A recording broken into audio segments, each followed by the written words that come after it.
반도체 쇼크, 두 손 든 삼성전자, 메모리 생산 줄인다. 삼성전자가 감산한 거는 처음 봤어요. 줄일 수 있는 거 아니에요? 생각하실 수 있잖아요. IMF 이후로 처음으로 감산한 거예요. 미중 패권 전쟁으로 인해서 우리나라가 제일 피해를 볼 수밖에 없는 거고, 세계 표준을 정하는 데가 어디예요? 미국이잖아요. 만약에 미국하고 등진다. 우리나라의 미래까지 망가뜨릴 수가 있어요. 중국은 그런 거 없죠. 그냥 CCTV에 자기 나라 인민들 그냥 얼굴 다 그냥 데이터베이스화 해버리거든요. 그러다 보니까 이걸 가만히 놔두면 결국 AI 기술이 뒤처질 수밖에 없어요. 미국이, 중국에. 그렇기 때문에 반도체를 막아버리면. 머니인사이드 구독자 여러분 안녕하세요. 이형수라고 합니다. 17년차 지금 기업 분석을 하고 있는데요. 신문기자로서 이제 기업 분석을 했고, 그 이후에 한 6, 7년 정도는 여의도 와서 제도권에서 기업 분석을 담당하고 있습니다. 반도체 전반 시장이 안 좋죠. 왜냐하면 이제 작년에 급속도로 금리를 인상하게 되면서 아무래도 이제 경기에 가장 민감한 반도체가 크게 타격을 받았던 거고요. 특히나 우리나라 같은 경우는 메모리 반도체 비중이 굉장히 높아요. 만약에 전 세계 반도체가 만약에 100이라는 어떤 파이가 있다 그러면 메모리 반도체는 한 20에서 25% 정도 차지하고 있고요. 그리고 나머지는 우리가 비메모리라고 하는 시스템 반도체인데, 과거에 보면 이제 90년대 PC 사이클이나 아니면 2013년도에 모바일 사이클이나 2016년 클라우드 사이클이나 이때 보면 시스템 반도체하고 메모리가 같이 좋았어요. 그런데 이번에 코로나19 이후의 어떤 사이클은 굉장히 특이한데, 시스템 반도체는 굉장히 좋았어요. TSMC가 엄청나게 그래서 수혜를 받는데 메모리는 별로 재미가 없었어요. 그래서 지금 우리나라가 뭐 이번 사이클에 좀 재미가 없었는데도 불구하고 또 작년 하반기부터 경기가 급속도로 하락하면서 또 직격탄을 맞은 거죠. 그런 상황입니다. 3월 무역 적자 46억 달러, 반도체 수출 33.8% 감소. 어마무시하네요. 아무래도 메모리 반도체라는 거는 범용 제품이에요. 범용 제품은 재고가 있죠. 재고가 있기 때문에 수요가 꺾이면 주문이 안 들어와요. 그래서 이렇게 이제 수출 수치가 굉장히 안 좋을 수밖에 없는 거고, 우리나라 같은 경우는 무역 의존도가 굉장히 높은 나라거든요. 전 세계에서 거의 탑 클래스 수준인데, 최근에 글로벌 밸류 체인이 깨지고 있고, 이게 이제 미중 패권 전쟁으로 인해서 서플라이 체인 자체가 이제 갈라지고 있잖아요. 그래서 다 지금 자국으로 제조업 가져가려고 하고 있고, 여기서 가장 피해를 보는 게 이제 우리나라인 거고, 이게 이제 대외적인 변수라고 보면 되는 거고요. 내부적으로는 우리나라 수출 산업 경쟁력 자체가 저하됐다라고 봐야 되는 거죠. 그래서 과거에 우리의 주력 수출 산업이었던 디스플레이라든지 스마트폰이라든지 석유화학이라든지 자동차라든지 이런 부분들이 경쟁력을 점점 잃어가고 있는 거고, 그 이유는 결국 중국이 치고 올라오고 있는 이유가 있는 거죠. 아무래도 코로나19 이후로 돈이 많이 풀렸고, 그때는 이제 돈값이 워낙 싸니까 소비가 굉장히 좋았잖아요. 그런데 인플레이션이 급속도로 올라오니까 연준이 또 빠른 속도로 금리를 인상했잖아요. 작년에 연초만 해도 그 연준에서 전망치를 하잖아요. 그 0.75%였어요, 작년에. 그런데 작년 거의 말에는 5.1%였거든요. 그만큼 무시무시하게 이렇게 단기간에 금리를 인상한 적이 없었는데, 금리를 이렇게 인상하면 갑자기 돈값이 굉장히 귀해지죠. 돈값이 귀해지면 사람들이 소비를 줄일 수밖에 없는데요. 소비의 40~50% 차지하는 게 미국이잖아요. 그만큼 큰 데가 미국인데, 미국 일반 가정을 보고 계산을 해보면 3분의 1 정도가 주거비거든요. 주거비를 줄일 수는 없잖아요. 그죠? 그 외에 뭐 원유, 뭐 이런 에너지 비용, 그리고 줄일 수 있는 게 결국 외식비라든지 이런 것들인데, 당장 내구재 소비를 굉장히 줄여요. 대표적인 게 이제 스마트폰이라든지 PC라든지 뭐 자동차 같은 것들, 이런 내구재 소비를 줄이거든요. 이제 그러면 그런 것들 만드는데 필요한 게 대부분 반도체죠. 메모리 반도체이기 때문에 소비 침체의 영향을 또 직격탄으로 맞은 게 우리 반도체라고 볼 수 있는 거고, 과거에는 경기의 기초 원자재가 원유를 굉장히 많이 봤어요. 원유가 굉장히 중요한 기초 원자재거든요. 경제를 가늠할 수 있는. 이게 중국에서 2013년에 원유 수입액을 반도체 수입액이 처음으로 넘어섰고, 그 폭이 계속해서 벌어지고 있어요. 지금은 어떻게 보면 원유보다 더 중요한 게 반도체인 거죠. 경기 기초 원자재가. 그러니까 제일 먼저 꺾이는 게 반도체고, 또 경기가 또 어느 정도 살아나면 제일 먼저 또 올라오는 게 반도체라고 볼 수 있는 거죠. 반도체 쇼크, 두 손 든 삼성전자, 메모리 생산 줄인다. 심각한 상황이죠. 왜냐면 제가 반도체 산업을 분석한 지가 거의 16년 정도 됐거든요. 삼성전자가 감산한 거는 처음 봤어요. 감산이라는 거는 반도체 공장에 웨이퍼 투입을 있잖아요. 줄이는 거예요. 줄일 수 있는 거 아니에요? 생각하실 수 있잖아요. IMF 이후로 처음으로 감산한 거예요. 왜냐면 반도체 공장이라는 거는 굉장히 큰 돈을 들여서 지어야 돼요. 라인 하나 까는데 수십조가 들어가거든요. 요즘에 첨단팩 같은 경우는 하나 라인 깔려면 20조가 들어가는데, 이거는 감가상각비가 워낙 커요. 커요. 감가상각액이 크기 때문에 무조건 가격의 등락이 있더라도 무조건 100% 가동을 하는 게 상수였거든요, 기존에는. 그런데 이번에는 사상 초유로 메모리 업체들이 감산을 한 거예요. 웨이퍼 투입을 감산한 거고, 이게 작년 가을에 마이크론하고 SK 하이닉스 그리고 일본의 키옥시아 같은 업체들이 처음으로 감산을 발표를 했었거든요. 그래서 주가적으로는 한번 환호를 했었는데, 삼성은 또 1등 업체니까 또 이렇게 자존심을 지키려고 우리는 인위적인 감산은 없다라고 발표를 했기 때문에 작년 12월에 반도체 주가가 급전직하해버린 거고요. 백기투항한 거죠, 이번에. 삼성이 감산하겠다고 그러니까 주가는 오히려 반대로 오르는 그런 상황입니다. 그만큼 이제 어떻게 보면 자존심 센 삼성전자가 감산에 돌입할 정도로 지금 시장 상황이 녹록지 않다라는 반증인 거죠. 제가 메모리 반도체 같은 경우는 범용품이라고 했잖아요. 범용품의 이 가격이 오르려면 재고가 소진이 돼야 돼요. 시장에 깔려있는 재고들이 굉장히 많거든요. 보통 이제 재고라는 거는 과거 사이클에서 보면 공급업체들 재고만 체크를 하면 됐었어요. 예를 들면 삼성전자, SK 하이닉스 같은 업체들 공장에 지금 몇 주치 재고가 쌓여있냐, 요것만 보면 되는 거였는데요. 이번 사이클에는요, 코로나19하고 러시아 우크라이나 전쟁이 완전히 꼬여버렸어요. 그러니까 코로나19 이후로 공급망이 망가지고 전쟁이 일어나니까 그때 시스템 반도체, 특히 쇼티지 이거 굉장히 심각했잖아요. 차량 반도체가 없어서 자동차를 못 만들고, 그리고 이제 이게 어떻게 보면 트리거가 돼서 전반적으로 뭔가 쇼티지가 나다 보니까 제조업체들이 재고를 좀 과하게 지고 있었던 거예요, 예전보다. 그러니까 원래는 수요업체라고 그러면 이제 뭐 스마트폰을 만들거나 PC를 만들거나 이런 업체들이잖아요. 원래 이런 업체들은 재고를 많이 안 가지고 있어요. 왜냐면 우리 과거 제조업의 어떤 가장 큰 미덕이 즉시 생산 시스템이잖아요. 그 핵심은 뭐예요? 재고를 최소화하는 거거든요. 애플의 팀쿡이 와서 한 게 석 달치 막 재고 깔려있던 거를 막 계속 줄여서 2, 3일치 재고를 줄인 게 팀쿡이 한 거였거든요. 그렇게 하면 코스트가 확 줄기 때문에 제조업체는 굉장히 좋거든요. 그리고 재고 가격이 급락해버리면 회사가 굉장히 힘들어질 수 있잖아요. 그래서 재고를 많이 안 지고 있죠. 그런데 이번에는 굉장히 특이한 상황이었던 거죠. 그러다 보니까 중국 스마트폰 업체들, PC 업체들이 재고를 좀 과하게 지고 있었던 거고, 그래서 이제 공급업체들이 좀 뭔가 약간 착각을 한 거죠. 우리 공장에 있는 재고가 너무 적으니까 안정적인 수준이야 라고 했던 게 작년 상반기까지 버전이었고, 재고가 계속 부족해지려고 생각하다 보니까 그 유통 쪽에서 레버리지를 일으켜서 뭔가 재고 가지고 트레이딩을 하던 업체들이 되게 많아요. 그런 업체들도 메모리 쪽에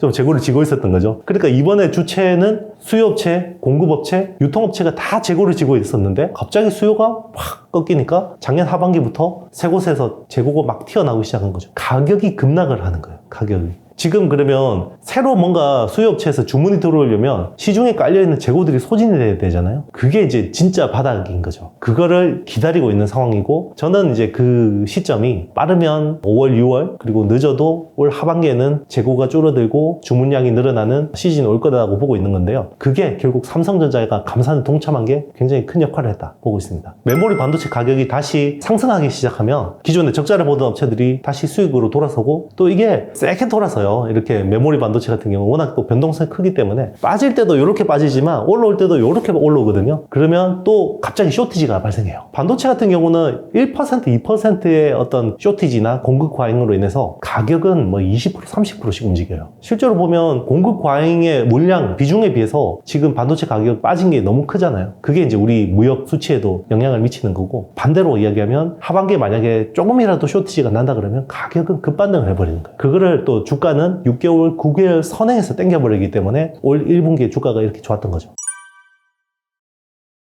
메모리 산업이요, D램만 놓고 보면 2000년대 초반만 해도 D램을 만드는 업체가 한 50개 됐어요, 글로벌리. 그런데 그때 치킨 게임이라는 걸 했거든요. 그래서 2000년대부터 2010년 정도까지 매년 몇 개씩 회사가 나가 떨어졌어요. 시장에서 퇴출되거나 인수합병 되거나 해서 남은 회사가 지금 3개밖에 없어요. 삼성전자, SK 하이닉스, 마이크론, 요 3개, 3사의 독점 구조고, 낸드 플래시 같은 경우는 아직까지 플레이어들이 좀 있어요. 6개 정도의 플레이어가 있는데, 삼성전자, 키옥시아, SK 하이닉스, 웨스턴 디지털, 중국도 이제 YMTC 같은 업체들도 한 3% 정도의 점유율을 차지하고 있고, 뭐 물론 마이크론도 하고 있고, 그래서 아무래도 이익을 내는 쪽은 D램 쪽이 워낙 또 이익률이 좋죠. 그러니까 사이클이, 상승 사이클이 오면 D램 쪽에서는 삼성 같은 경우는 많이 내면 50% 이익을 내기도 하거든요. 그런데 이제 이번 사이클에서 후발 업체들의 체력이 굉장히 약해져 있어요. 그러면 어떻게 보면 불황의 미덕이라고 해서 이 사이클이 지나가고 나면 선발 업체 같은 삼성전자 같은 업체들은 또 굉장히 좋아지는 영업 상황이 옵니다. 그걸 기다리고 지금 주식시장은 배팅을 하고 있는 거죠. 제조업을 육성을 하는 나라들은 보면 원래 제조업이 원래 미국 쪽에 있다가 일본 쪽으로 갔다가 이제 한국, 대만으로 왔다가 중국으로 갔잖아요. 제조업을 하다 보면 전자산업이 중요하다라고 생각하게 되고 전자산업을 육성하다 보면 결국 부가가치가 어디 있냐 보면 결국 반도체거든요. 그러면 전자산업을 하는 나라들은 반드시 또 반도체 쪽을 하고 싶어 해요. 그게 대표적으로 일본이 그랬었고 우리나라도 그랬고 대만도 그랬고 이제 중국도 그런 거죠. 중국이 2013년부터 원유 수입액을 반도체 수입액이 넘어선 이후로 계속해서 지금 중국의 무역 적자의 상당 부분이 반도체거든요. 그래서 그동안 중국은 계속해서 어떻게 보면 시장의 룰을 좀 훼손시키면서 WTO에 들어와서 가장 경제 성장을 빠르게 했음에도 불구하고 그 WTO의 룰을 잘 안 지킨 거죠. 자국 기업들한테 유리하게 막 시장을 조성해서 계속해서 산업들을 내재화를 했어요. 대표적인 게 뭐 LCD 같은 산업, 그리고 통신 장비, 2차 전지, 전기차 뭐 이런 것들이 대부분 그런데 이런 것들이 이제 유치 산업이라고 하죠. 자국 기업들한테 막대한 보조금을 밀어줘서 이 업체들이 가격 경쟁이 생기게 해서 출혈 막 경쟁을 해요. 이걸 시장을 막 레드오시아나 시켜버리고 이제 글로벌 업체들이 튕겨 나가면 그 다음에 이제 가격을 올리는 그런 식으로 했는데 똑같이 반도체도 하려고 했었던 거죠. 그러니까 중국 입장에서도 뭔가 자국의 산업을 고도화하고 부가가치를 높이기 위해서는 결국 반도체를 내재화해야겠구나라고 생각을 한 거고 그것 때문에 첨단 제조 2025라는 것들을 만들었어요. 정책을. 그게 2025년까지 중국 내의 어떤 반도체 자금률을 70%까지 높이겠다라는 거였거든요. 그런데 지금 중국의 반도체 자금률이 10%한 초중반대밖에 안 돼요. 그러면 70%까지 자금률을 높이면 글로벌 반도체 업체들이 대부분 큰 타격을 받게 되겠죠. 그동안에 뭐 디스플레이나 스마트폰이나 전기차 뭐 이런 쪽은 팔짱 끼고 지켜보고 있었잖아요, 미국이. 그런데 왜 반도체만 이렇게 난리치냐면 반도체는 자국의 피해가 워낙 크기 때문에 지켜볼 수 없었던 거고요. 사실 뭐 디스플레이는 싸지면 자기들은 좋잖아요. 갖다 쓰니까 애플 같은 업체들이. 그래서 가만히 보고 있다가 반도체는 이제 자국 기업들이 피해를 보는 게 이제 첫 번째. 그리고 또 하나 향후 국방 안보 그리고 어떤 기술의 헤게모니에 있어서 반도체가 워낙 중요한 거예요. 단적인 예를 들면 이번에 러시아 우크라이나 전쟁에서 러시아의 미사일 적중률이 굉장히 낮았잖아요. 그게 결국 MCU라는 미사일을 제어하는 반도체 성능이 떨어져서 그런 거거든요. 근데 미국의 하이마스 같은 무기들은 굉장히 적중률이 높잖아요. 그런 것들은 미국의 굉장히 실력 있는 회사들이 설계를 해서 만들어준 거기 때문에 이렇게 차이가 나는 거거든요. 향후 이제 중요한 거는 AI 혁명이 굉장히 어떻게 보면 국가 안보 모든 어떤 군사에서도 제일 중요한 게 AI인데 AI라는 건 빅데이터가 많으면 계속해서 좋아질 수밖에 없어요. 그런데 중국에서 나오는 빅데이터가 어마어마하거든요. 미국 대비해서 인구가 4배가 많기 때문에 인구 배수의 제곱으로 빅데이터가 늘어나요. 그러면 미국 대비해서 중국의 인구가 한 4배 많잖아요. 연간으로 16배씩 빅데이터가 많이 나오고 미국 같은 경우는 빅데이터를 취합하는데 개인정보 보호 같은 것들은 이런 허들이 있는데 중국은 그런 거 없죠. 그냥 CCTV에 자기 나라 인민들 그냥 얼굴 다 그냥 데이터베이스화 해버리거든요. 그러다 보니까 이걸 가만히 놔두면 결국 AI 기술이 뒤처질 수밖에 없어요. 미국이, 중국에. 그렇기 때문에 반도체를 막아버리면 이 기술을 고도화할 수가 없죠. 왜냐면 데이터 마이닝하고 이거를 추론하고 이런 것들이 다 반도체가 필요한데 이거를 이제 막아버린 건데 그게 몇 달 전에 챗 GPT가 뜨기 전에 한 2-3달 전에 공교롭게도 엔비디아한테 A100이라는 고성능 칩을 못 팔겠어요. H100이라는 고성능 칩하고. 그게 이제 서버에 들어가야지 빅데이터를 굉장히 효율적으로 돌리는데 필요한 칩인데 그걸 딱 막아버린 거죠. 지금 당장은 어떻게 보면 미국이 기술이 앞서 있고 미국의 제재도 굉장히 잘 돌아가고 있는 것 같아요. 바이든은 굉장히 노련한 정치인이고 동맹국들하고 뭔가 이걸 막 압박을 해서 들어가니까 지금 중국의 반도체 기술이 굉장히 어려운 상황인 건 맞는데요. 중요한 거는 내구동 같아요. 왜냐면 이게 이런 식으로 계속해서 출혈 경쟁을 하다 보면 서로 피해를 보는 거거든요. 지금 이미 뭐 미국하고 중국은 경제적으로 굉장히 엮여 있고 중국의 GDP는 미국의 70% 수준까지 따라왔잖아요. 그러면 중국을 제재하게 되면 미국도 피해를 보게 돼요. 그러면 자유민주주의 국가에서는 기업들이 피해를 보게 되면 국가를 상대로 소송을 하거나 정권을 바꾸려고 하는 니즈들이 커지죠. 근데 중국은 그런 거 없잖아요. 독재고 인민들한테 좀 참아 그러면 잘 참거든요. 그런 것들이 다른 거죠. 어떻게 보면 전투에서는 미국이 이기고 있다. 계속해서. 전쟁에서도 이길 수 있나? 이런 좀 의문이 드는 거죠. 최근에 보면 이 미국의 동맹들 사이에서 균열이 발생하는 것들이 대표적인 게 최근에 프랑스 마크롱 대통령이 중국 방문해서 시진핑하고 굉장히 환담을 나누고 경제 교류도 많이 하고 그리고 독일의 슐츠 총리도 가서 보이지 않게 굉장히 많은 어떤 협력들을 하고 있다는 거는 계속해서 구멍이 생기고 있는 거죠. 그리고 원래 쿼드라고 해서 제일 중요한 동맹 중에 하나가 인도였는데 러시아 우크라이나 전쟁 이후로 러시아에 원유 제재를 했는데 계속해서 원유를 사주니까 그런 균열들이 계속 생기다 보니까 아 이게 지금 당장은 뭔가 돌아가는 것 같은데 계속해서 이게 유지될 수 있을까? 이런 거에 대해서 많은 의문감이 드는 것 같아요. 가장 큰 피해를 보는 나라죠. 사실은 전 세계가 하나라는 이제 글로벌 밸류 체인, 이게 지난 30년 동안의 동구권이 그 전 세계 경제권을 편입되면서 엄청난 이제 경제 성장이 일어났잖아요. 여기서 가장 수혜를 본 나라가 우리나라거든요. 그래서 우리나라 국민소득도 계속해서 빠른 속도로 올라갔고 경제 성장도 잘 됐고 산업 고도화도 이루었어요. 그런데 이게 다시 쪼개지니까 무역 의존도가 높은 우리나라가 제일 피해를 볼 수밖에 없는 거고, 그리고 이제 한편으로는 우리나라의 어떤 내적인 산업 경쟁력, 수출 경쟁력이 떨어진 것도 어떻게 보면 지금 사태를 키우는 어떤 한 요인이 된 거죠. 사실 우리나라가 세워는 아니긴 하지만 어쨌든 이번 미중 패권 전쟁으로 인해서 가장 크게 피해를 보고 있는 건 사실인 것 같아요. 일단 이제 전 세계 패권 전쟁으로 인해서 이제 시장이 쪼개지게 되면 그 무역이 줄어들어요. 무역이 줄어들면 우리나라 입장에서는 수출을 해야 되는 상황인데 수출이 계속해서 쪼그라들 수밖에 없는 거고요. 거기서 이제 또 수출이 줄어드는 데다가 아이템, 우리나라가 세계에서 1등 하던 아이템들도 계속해서 경쟁력이 저하되고 있다는 거는 굉장히 부정적인 부분인 거죠.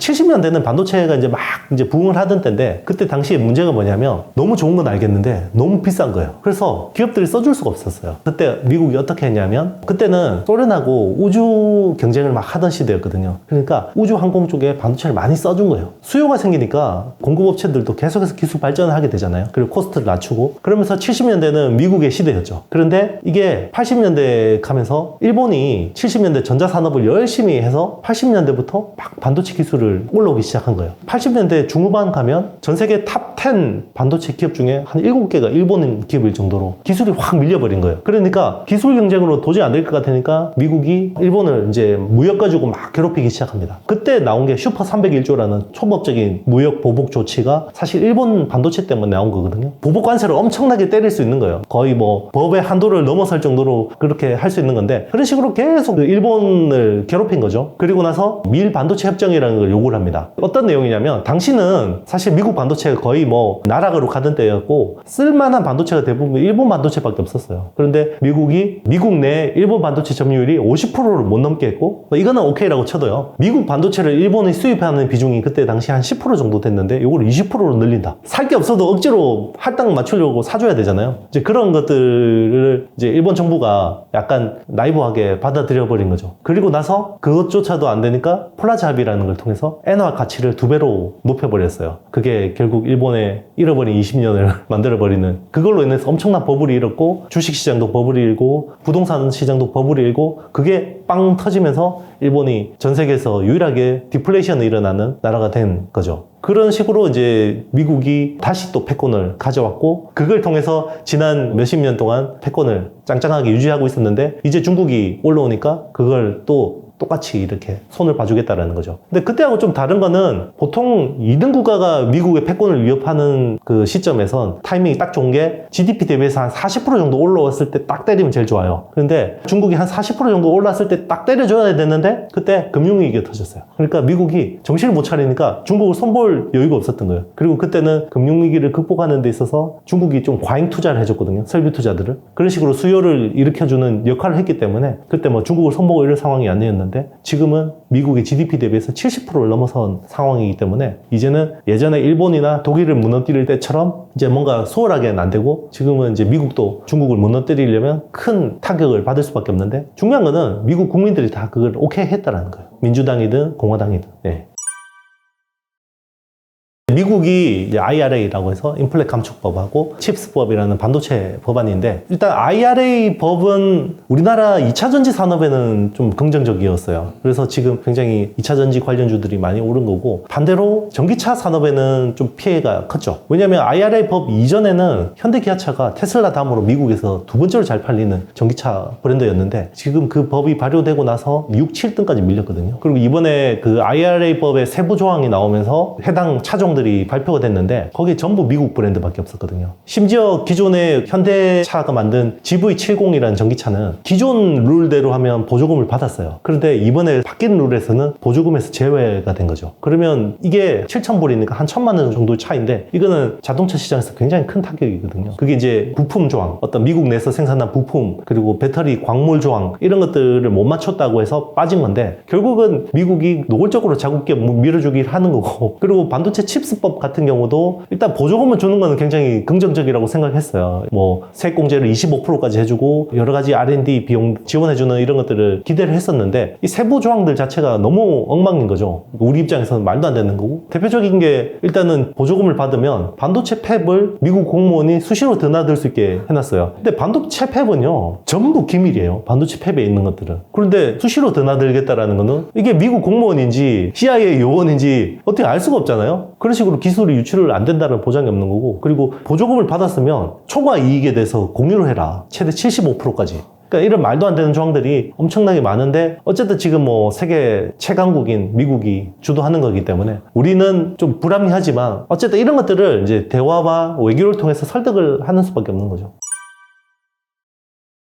만약에 뭐 그럴 가능성은 없지만, 우리는 미국 쪽에 착 달라붙어 있기 때문에 그럴 가능성은 없다고 생각하지만, 만약에 미국하고 등진다, 중국 쪽으로 붙는 듯한 이런 모습을 보여준다 그러면 미국 입장에서는 할 수 있는 극단적인 조치들이 있는데, 당장 우리나라 반도체 산업을 취약하게 만들 수 있는 거는 설계 기술의 70% 이상은 미국 거예요. 원천 기술이. 그러면 설계를 못하게 여기를 끊어버리면 우리나라 반도체는 굉장히 힘들어지는 거고요. 설계를 할 때 또 필요한 자동화 툴들이 있어요. 그러니까 EDA 툴이라는 반도체 설계하는 자동화 프로그램이 있는데 이쪽이 다 미국이 잡고 있어요. 그리고 제조 장비의 한 50% 정도가 미국이 핵심 기술을 가지고 있어요. 여기서 장비를 끊어버리면 중국처럼 첨단 공정을 할 수 없게 되는 거고요. 우리나라의 현재를 망가뜨리는 거는 그런 식으로 할 수 있는데, 우리나라의 미래까지 망가뜨릴 수가 있어요. 왜냐면 세계 표준을 정하는 데가 어디예요? 미국이잖아요. 차세대 반도체들도 계속해서 뭔가 표준을 만들고 계속해서 나가는 건데, 최근에 미국이 하는 게 차세대 표준을 만들 때 철저하게 중국을 배제하는 거죠. 만약에 우리가 뭔가 배신하는 모습을 보인다? 그러면 여기서도 배제를 해버리면 우리나라 입장에서는 아무리 반도체를 잘 만들어도 팔 데가 없는 거죠. 표준이 안 맞는 거예요. 콘센트가 구멍 2개짜리인데 갑자기 3개가 되는 거하고 마찬가지인 거죠. 그런 식이 될 수 있는 건데, 물론 이제 그렇게 가진 않겠지만 그런 것 때문에 너무 공포를 가지고 지금 우리가 너무 많은 것들을 양보하거나 포기할 필요는 없다고 생각합니다.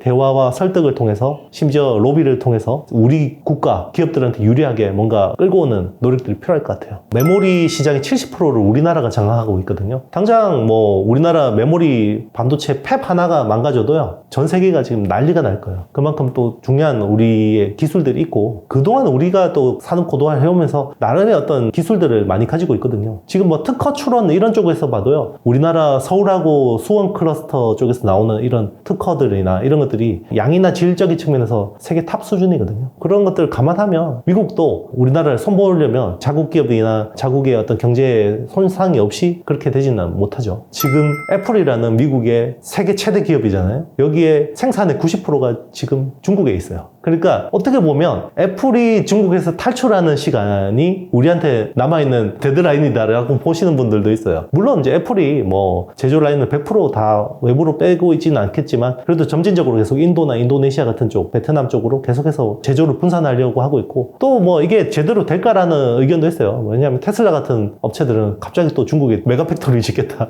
뭐 이런 식으로 하고 있으니까 미국 정부가 계속해서 이걸 밀어붙일 수 있을지, 어쨌든 어느 쪽으로 가든 우리는 최소한 대응할 수 있는 시나리오는 마련해놔야 된다는 생각입니다.